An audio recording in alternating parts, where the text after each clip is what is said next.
Hello friends, நம்ம இன்றைக்கி இதை பற்றி பார்க்க போகிறோம். இலக்கிய வரப்பெரிய யூஸ்ஃபுல்லாக என்ன இன்ட்ரெஸ்டிங்கான சுவாரஸ்யமான விஷயம் நடக்க போதாங்க பார்க்க போகிறோம். வாங்க வீடியோக்குள்ளே போயிடலாம்.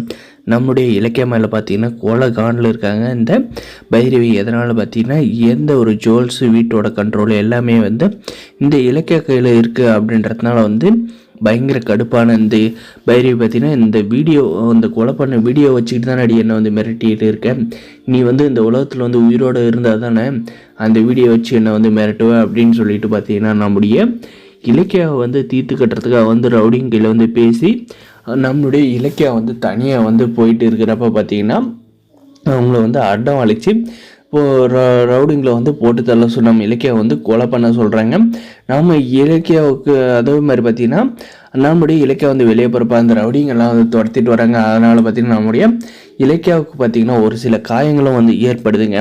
ஆனால் நம்மளுடைய இலக்கியாவுக்கு பார்த்திங்கன்னா என்றைக்கும் எந்த ஒரு ஆபத்து வந்தாலும் நம்முடைய கௌதம் சாருக்கு தெரிஞ்சிருங்க. அதனால் பார்த்திங்கன்னா நம்முடைய கௌதம் சார் பார்த்திங்கன்னா அந்த வழியில் எதர்ச்சியாக வரப்போ பார்த்திங்கன்னா நம்ம இலக்கிய ஓடி வரதை பார்த்து இலக்கிய என்னாச்சு அப்படின்ற மாதிரி கேடுது. பார்த்திங்கன்னா அங்கே இருக்கிற ரவுடி பசங்களை பார்த்து யாரா நீங்கள் அப்படின்ட்டு பார்த்திங்கன்னா அவங்கள பொழந்து கட்ட போகிறாங்க. அதுவும் போக பார்த்திங்கன்னா அதில் ஒருத்தனை பிடிச்சி மரியாதையாக சொல்லி யாரா உன்னை அனுப்புந்து எதுக்காக என்னுடைய ஒய்ஃப் கொலை பண்ண பார்த்தேன் அப்படின்ற மாதிரி பார்த்திங்கன்னா நம்முடைய கௌதம் சார் விசாரிக்கிறாங்க. அதுக்கு பார்த்திங்கன்னா நாங்கள் பணத்துக்கு ஆசைப்பட்டு தான் பண்ணோம். எங்களை பண்ண சொன்னது பைரவியோடு தான், பைரவி மேடம் தான் அப்படின்ற மாதிரி சொன்னது பார்த்திங்கன்னா நம்முடைய கௌதம் சாருக்கு பயங்கரமாக கோப்புறாங்க. நம்முடைய இலக்கியாவுக்கு ஹாஸ்பிட்டலுக்கு போயிட்டு பார்த்திங்கன்னா நம்முடைய கௌதம் சார் வீட்டுக்கு போயிட்டு நேரியாக எங்கே பைரவி எங்கே இருக்குது அப்படின்ற மாதிரி கூப்பிட்டு அந்த பைரவிலேருந்து என்ன கேட்குறாருன்னு பார்த்தீங்கன்னா எவ்வளோ தைரியம் தான் என்னுடைய ஒய்ஃபை ஆள் வச்சு கொள்கிற அளவுக்கு நீ போயிருப்ப, நீ நல்லா இருப்பியா, யாருக்கும் எந்த ஒரு கெடுதலை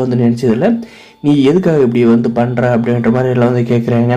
அதுக்கப்புறம் பார்த்தீங்கன்னா நம்முடைய பைரவி நானெல்லாம் யாரோ கையில் சொல்லி இந்த இலக்கிய கொலை பண்ண சொல்ல அவளை கொலை பண்ண வேண்டிய அவசியம் எனக்கு என்ன அப்படின்ற மாதிரி நம்முடைய பைரவி சொல்கிறாங்க.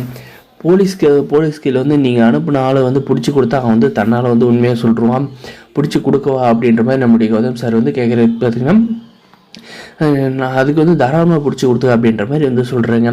ஏன்னா எல்லாமே பணத்தை வச்சு மேனேஜ் பண்ணிடலாம் அப்படின்ற ஒரு எண்ணம் தாங்க இந்த பைரவிக்கு. இப்போ என்ன தான் பிளான் பண்ணாலும் நம்முடைய இலக்கியாவும் நம்முடைய கௌதம் சார் ஒரு காலம் பிரிக்கவும் முடியாது, நம்ம இலக்கியாவை இவளால் அழிக்கவும் முடியாதுங்க. ஏன்னா நம்முடைய கௌதம் இலக்கியாவோட பாண்டிங் அந்த அளவுக்கு உண்மையாகவும் ரொம்ப அழகானதுங்க. வரப்போகிற எபிசோடில் இதெல்லாம் தான் நடக்குது. நம்முடைய இலக்கியாவுக்கு எந்த ஒரு ஆபத்து வரக்கூடாது அப்படின்னு இருக்கிறோம். மறக்காத நம்ம சேனலை சப்ஸ்கிரைப் பண்ணி அந்த பெல் ஐக்கனை கிளிக் பண்ணி வச்சுக்கோங்க. அப்போ தான் நம்ம போடுற வீடியோ எல்லாமே உங்களுக்கு நோட்டிஃபிகேஷன் இந்த பைரவி என்ன தான் தலைக்கையில் தண்ணி குடித்தாலும் நம்ம இலக்கிய எதுவும் செய்ய முடியாதுன்னு மறக்காத சப்ஸ்கிரைப்